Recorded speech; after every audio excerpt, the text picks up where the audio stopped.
Strategist Tricia McLaughlin. She was a senior advisor to presidential primary candidate Vivek Ramaswamy. Tricia, it's good to see you. Thanks for joining us, especially on a Friday night in the summer.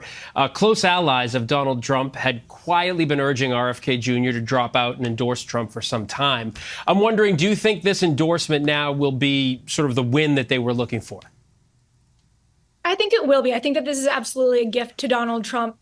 Tony Fabrizio, who's Trump's internal pollster, released a memo showing that in most of these battleground states, it breaks for Trump. And in these very narrow margin states, such as Georgia or Arizona, where Biden won by, say, 10,000 votes, this could make a real difference. But addressing what Selena said earlier about the Kamala Harris campaign saying, hey, we don't really care, I have to counter that. Their war room account, Kamala HQ, is already attacking RFK.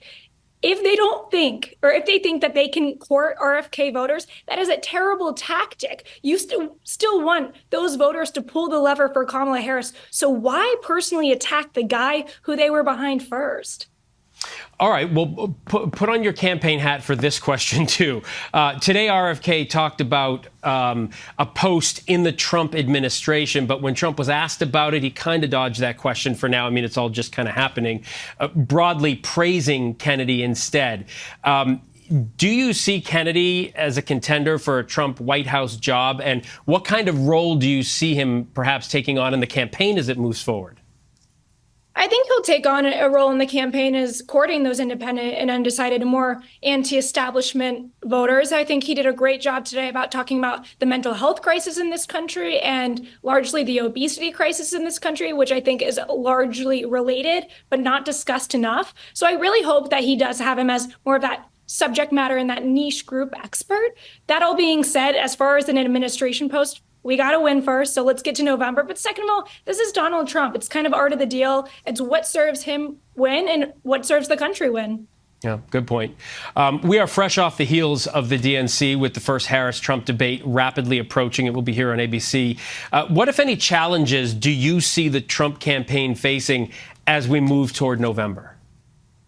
I think we got to stick to policy. Because, Phil, if we stick to policy, Donald Trump wins on the issues every single time, whether it be lowering costs, regulations, immigration, foreign policy, pretty much every issue that's on the top of minds of voters, Donald Trump does well in. But when he gets into those personal attacks, those ad hominem attacks, that's where we lose ground. And that's where you start to see the Kamala Harris momentum. She has momentum largely because she's going off vibes and virality.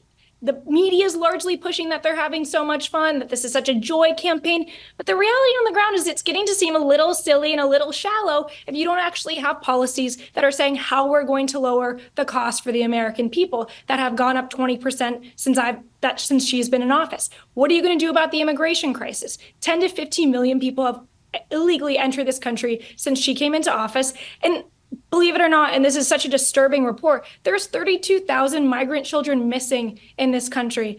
That is modern day child slavery and something we absolutely need to solve as a country. So she's got to get to the substance because Americans are starved for substance. We've been really fed a bunch of style, but let's get down to the issues. Yeah, well, conventions, as you know, are generally about that. But you can bet that at the ABC debate coming up, there will be policy debates and exchanges. They have good music, though, Phil. I'll give them that. That's for sure. They did. All right, Tricia, thanks so much. Always a pleasure.